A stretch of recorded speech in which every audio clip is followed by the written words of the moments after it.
근데 지금 와서 생각해보면 사람들이 지나간 거는 의문을 갖거나 따지지를 않는데요. 지금 와서 박지원 의원이 당 비대위원장이라고 대표격이 되는 과정을 보면 그거 뭡니까? 이 총선 당시에 선관위 보조금을 갖다가 박선숙 사무총장과 김수민 뭐 또 왕머시기 부사무총장이 유용했다. 그거 아닙니까? 그래서 안철수 대표가 겁을 먹고 또 대표직도 내놓고 사드 반대로 세게 치고 나간 거 아니에요? 근데 지금 와서 보면 이게 뭐 의원 둘이는 불구속되고 이 사건 지금 언론에 어디 하나 보도하는 게 있습니까? 이거 재판을 어떻게 하고 있고 뭐 이런 것조차도 하나 나오는 게 없어요. 조용해요. 이거 갖고 아마 제가 볼 때 한 달을 언론이 뜨드러대고 안철수는 이걸로 이제 정치 생명 끝나는가 싶어가 대표직도 후딱 내놨는데 그 안철수 의원이 내놓은 대표직을 박지원 비대위원장이 훌랑 먹었지 않습니까? 그것도 당의 원내대표가. 그리고 그때 이제 이 박지원 씨 보러 다 먹으라고 먼저 얘기한 사람이 저 보수에서 넘어간 이상돈 씨.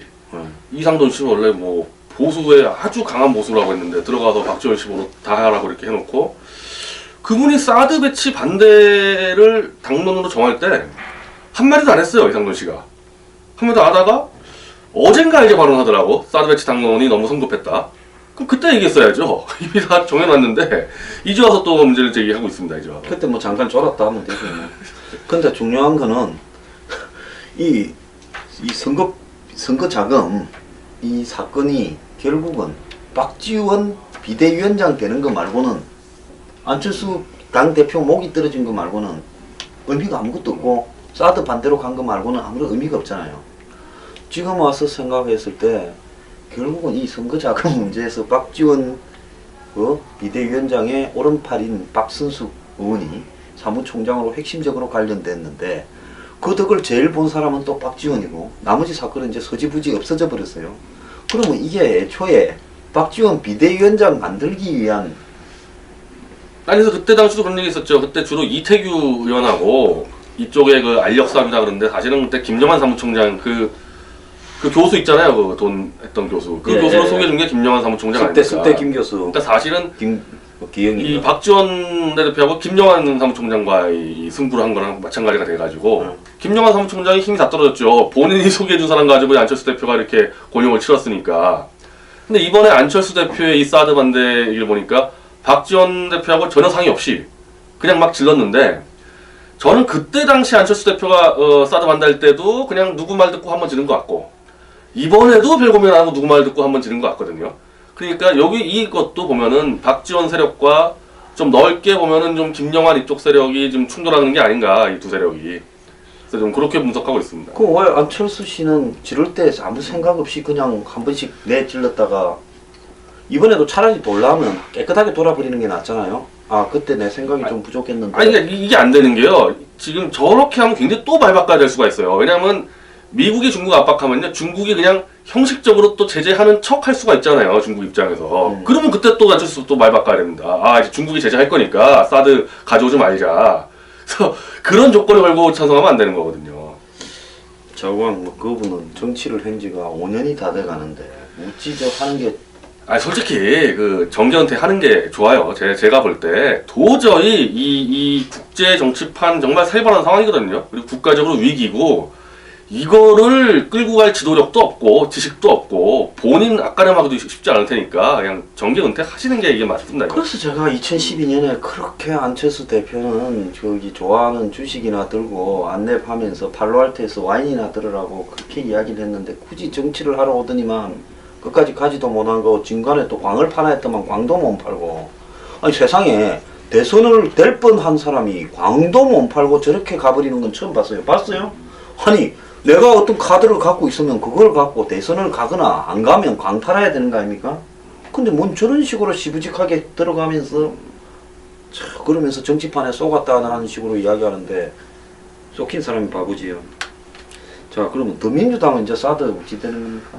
지금 추미애 대표가 당론은 안 만든다 그러는데 연일 사드 반대를 이야기 참 웃긴 당이에요. 아니 당대표와 오너인 문재인이 사드 반대를 그렇게 떠드는데 우린 당론이 없다 그러고 있습니다. 오늘 추미애 대표가 사드로 핵을 막는 거는 임진왜란 때 화살로 조총을 막는 격이다 이렇게 발언했는데 이게 도대체 말이 되는 비유입니까? 예. 아니 순서를 봐도 사드가 첨단 무기지 핵은 히로시마 원폭 때 개발된 무기 아니에요.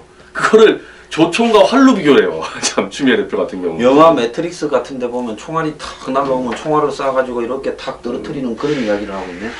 이거 사드는 굉장히 최첨단 무기입니다. 물론 그걸로 다 막을 수 있느냐? 그거는 실효성은 사실 100%는 장담 못하지만은 그러면 어쨌든 핵이 날라오는데 뭐라도 하긴 해야 될 텐데 하지 말자. 예. 자, 며칠 또 조용했어요. 그러면서 사드는 신중하게 결정하겠다. 전임 대표, 즉 김종인이 결정한 거를 갑자기 내가 어떻게 뒤집겠냐고 기가 좀 죽어 있어서. 근데 엊그제부터 이제 최순실이 이름 나오고 나니까 오늘 또 보니까 팔팔 살아가지고. 근데 제가 볼 때 이 사드로 코너에 몰린 지금 국민의당이나 더민주가 이 최순실 씨와 관련되는 재단 2개가 그게 목걸이니 한복이니 이거는 별 의미 없는 이야기고 추천했다 이것도 검증이 되거나 찾을 수 있겠어요? 안 되지. 그러니까 이제 딱 남은 거는 재단에 돈 걷었다라는 부분은 누가 걷었는지 모르지만 눈에 보이고 돈이 있으니까 그거는 어쨌든 시비거리는 될 수는 있어요. 근데 요걸 딱 놓은 게 뭐 때문에 했다고 봐요. 내가 볼 때는 이제 사드로 이거 코너에 몰렸고 이걸 갖고 또 북한이 내년까지 계속 미국을 협박하고 쏘고 이러면 이게 지금 대선판이 제대로 안 되게 돼 있고 또 지금 주요 야권 주자들이 사드 반대나 전시작전권 이양 이런 소리를 하고 MD 반대하잖아요. 이러니까 이 양반들이 이거 이러다가는 실실실 말라 죽겠다 싶어갖고 비장의 카드를 하나 들고 놓은 게 이게 지금 우리 최씨 이야기인데 이거 지금 빨리 내가 볼 때 들고 빠져나가서 다시 안보 전국으로 가야 되는데 그거 쉽겠습니까? 사실은 지금 안보 위기가 이제 직접적으로 국민들이 피부로 느끼는 수준이어서요. 다른 것들은 사실 크게 이슈가 안 될 거라고 보고 있을 겁니다. 그리고 이제 그러다 보니까 또 이런 문제들을 청와대는 빨리 해결 안 하는 거거든요. 어차피 안보에 묻힌다.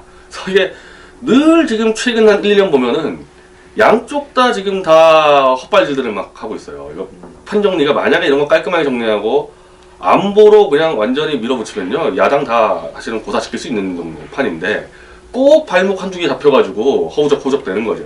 야당이 최근에 겁을 잔뜩 먹은 게 나는 내 때문이 아닌가 하는 착각도 해봤어요. 박 대통령이 야당 대표들을 불러다가 국회에서 비준 투표해 주십시오. 만약에 투표가 거부되면 국민투표 붙이겠습니다. 그리고 그 결과 잘못되면 내 책임지겠다. 딱 요래버리면 야당은 완전히 외통수 걸리는 거예요. 국회에서 이걸 부결시켜 지금 국민들 70~70%가 찬성하는데 국회에서 이걸 갖다가 이름이 다 나오는데 부결시켜 이제 그 찬성을 한 부결에 표를 던진 사람들은 다시는 국회의원 안 될 수도 있어요. 이걸로 다 죽는 거야. 그럼 야당은 어떻게 하겠어요? 이제 박 대통령 만나서 좀 만납시다. 이거 하지 말고 우리 조용히 합의해서 처리하자. 요렇게 코너에 딱 몰려가고 있는데 야당이 지금 최순실이 딱 들고 나오니까 박 대통령이 빨리 그렇게 한 발 질러버렸으면 야당을 내년 대선에 그냥 말려서 죽이고 대선은 그저 먹지요. 그렇지 않겠습니까? 오늘 국민의당의 이제 익명의 의원이 이제 그건 좀 탈출구를 좀 찾는 쪽 발언 같아요. 국회 비준 투표 당론은 바꾸지 말고 국회 비준 투표 가면은 의원들이 자기 실명 가지고 투표하는데 대부분 다 찬성하지 않겠냐 국민의당은 그렇게 넘어가겠다는 거예요. 국민의당의 이 좀 틀리겠다는 사람들은. 근데 자 지금 이렇게 깝깝해진 야당이 이제 최순실 문제를 들고 와가 국면을 전환하려고 하는데 이 문제는 초점이 사실상 박 대통령입니다. 그래서 청와대가 이 문제를요 빨리 누가 관여됐는지 안 됐는지 안 그러면 관여된 사람이 있으면 그 사람 선에서 자르든지 정리를 해야 될 건데 이게 이제 이 정권을 흔들려고 하는 안보 전국에서 공작이다 이제 이런 식으로 싸움으로 가면 말려들 수가 있다고 봐요. 점점. 왜냐면 이건 800억을 두 개 재단에 거다놓은 게 있고 또 정경련에 돈 내는 사람들이 다니면서 뭐라 하는가 하면 언론사 기자들 보고 우리가 내고 싶어서 냈냐 청와대 물어봐라 이딴 소리들을 하고 있어요. 근데 저런 경우는 어렵지가 않은데 사실 그 책임자 한둘만 그냥 정진하면 끝나는 문제인데 저건 아직까지 비리가 저질러진 건 아니니까 빨리 그 책임자 한두 명만 정리하면 그러니까 그렇게가 정리하고 정경련 너그가 정말로 이 문화 융성이나 창조 경제나 스포츠 발전에 기여하고 싶은 생각이 막 넘쳐서 자다가 돈을 안 내면 죽을 것 같아서 우리가 자진해서 냈다고 전부 연명으로. 그렇죠. 정경련 그 입장 정리해야죠. 정경련 그 뒤에서는 막 그 정권 남력했다 그래 버리고 이거는 정경련 그런 거 잘하잖아요, 처리. 뭐 완전 뒤통수인데 네? 정경련은 정확히 입장을 아니 당연히 이거 전에 보니까 뭐 전희경 씨 문제나 이럴 때 보니까 정리 싹 잘하더만. 정리를 우리들이 그 명분에 동의해서 냈다 이렇게 정리가 돼야지. 그럼 뭐 협박했다고 돈 냈다 그러면 정경련 그 위상은 뭐 어떻게 됩니까? 그래서 정리하고 그리고 약간 월권한 사람들은 알아서 좀 경질하고 이거 정리하는 거 아무것도 아니에요 문제는. 근데 그걸 정리를 못하니까 계속 이제 끌려다니는 거지. 모르면 배우던 걸 아예 뭐 알아서 잘하겠죠. 자, 그러면 이제 그 벤 대표 말이에요. 미국의 지금 이 군부나 국방부 장관 애쉬튼 카터 같은 경우에는 선제 타격을 이야기하고 또 존 케리 국무장관은 북한이 핵을 동결하거나 이 ICBM 발사를 중단하면 북한을 이 불가침이나 평화협정을 전제로 해서 경제 지원까지 포함해서 협상을 할 수 있다라는 걸 이야기를 하고 있어요. 자, 이러면 이제 우리가 뭘 어째야 되는 거겠어요? 지금 내가 볼 때 그렇다고 선제 타격을 한다. 대한민국의 이 국론이 선제 타격으로 모일 수 있을 것 같아요. 그냥 선제 타격이야. 사실은 미국이 해버리면 뭐 결정되는 문제인데 미국이 하겠어요? 미국은 뭐 자기 계산서로는 선제 타격이 이 수지가 안 맞다거나 석유라도 있으면은 뭐 해보겠는데 그 밑에 다이아몬드 있으면 하지. 뭐 먹을 거 있다고 선제 타격 하겠습니까? 그래서 뭐 이 거지 같은 분들만 한 2,500만 명쯤 있을 건데. 근데 어차피 지금 이 오바마 정권이 거의 주범이에요. 주범. 이 사태 악화시킨 그 전략적 인내라 그래가지고 핵 개발할 때 정말 아무것도 안 했는데 막판에 지금 한 건 해보겠다 나서는데 다행히 이 정권 별로 시간이 안 남아가지고 뭐 존 케리 장관이나 해봐야 그렇게 크게 뭐 반은 못 벌리고 이제 조용히 끝날 텐데 만약에 근데 또 힐러리 클린턴 당선되면은 이대로 가는 거죠. 이렇게 지금 이 노선. 힐러리는 뭐 저기 졸도를 뭐 시도 때도 없이 해서 와서 되겠나 싶고 요즘 보니까 트럼프 되겠습니다 보니까. 그래서 이 현재로서 한국으로서는 트럼프 당선을 기대를 하는 수밖에 없습니다. 그래서 트럼프하고 돈으로 협상해야 되는 거죠. 트럼프 되면 우리 국방비가 한 40조 네. 되면 한 10조는 그냥 미군하고 미국이 핵 막아주는 돈으로 그냥 줘버리고 뭐 MD든 뭐든 너네들이 무기 알아서 갖다 놔라 해버리는 게 깔끔하지 않아요? 그 선제 타격론도 이 미국하고 돈으로 협상할 수가 있어요. 우리가 돈을 내서 이렇게 요청할 수도 있고, 그러니까 트럼프는 이제 뭘 어떻게 진전시킬 수 있는 정도의 실행력을 갖고 있고, 이 오바마 정권 사람들은 조금씩 계속 북한을 이 핵 개발을 어떻게 보면 방조해왔단 말이죠. 그대로 가면 큰일 나는 거죠. 이게. 북한이 2006년부터 2016년까지 10년간에 핵을 개발할 동안 우리의 국방 예산이 내가 151조였다고 이야기를 했잖아요.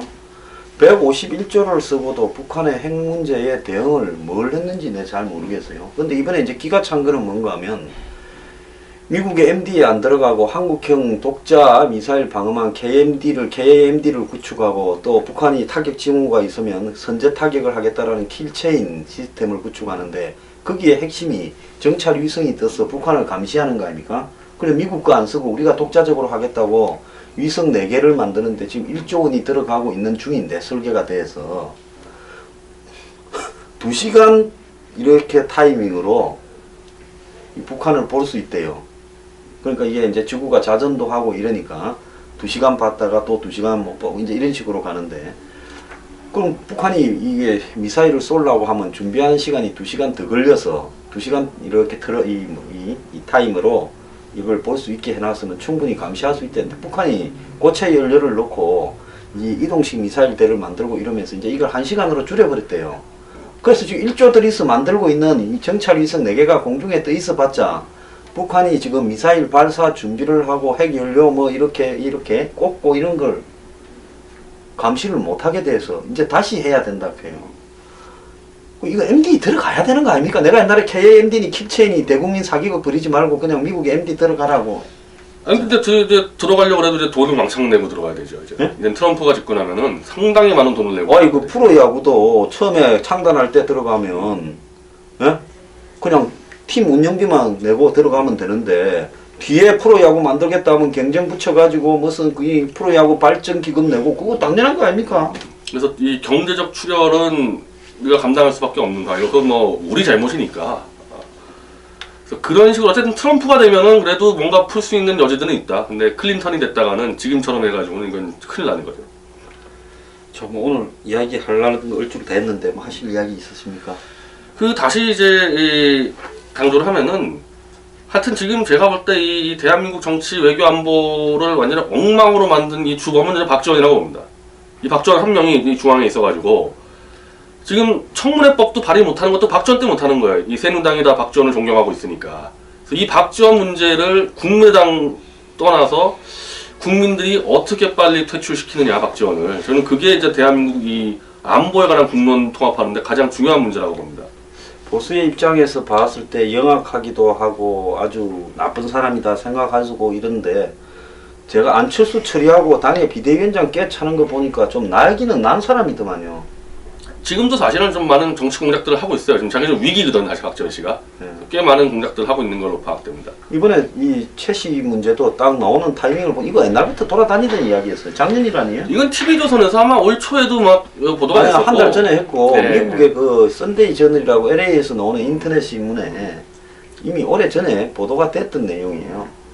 그런데 지금 이 타이밍, 지금 사드로 코너에 몰려 있고 지금 해주기 타이밍에서 이걸 탁 던지는데 이게 좀 예사롭지가 않게 이렇게 비춰지는데 잘 정리를 해서 안보 문제가 흔들리지 않았으면 좋겠습니다. 오늘 변 대표 오늘 출연해주셔서 감사합니다.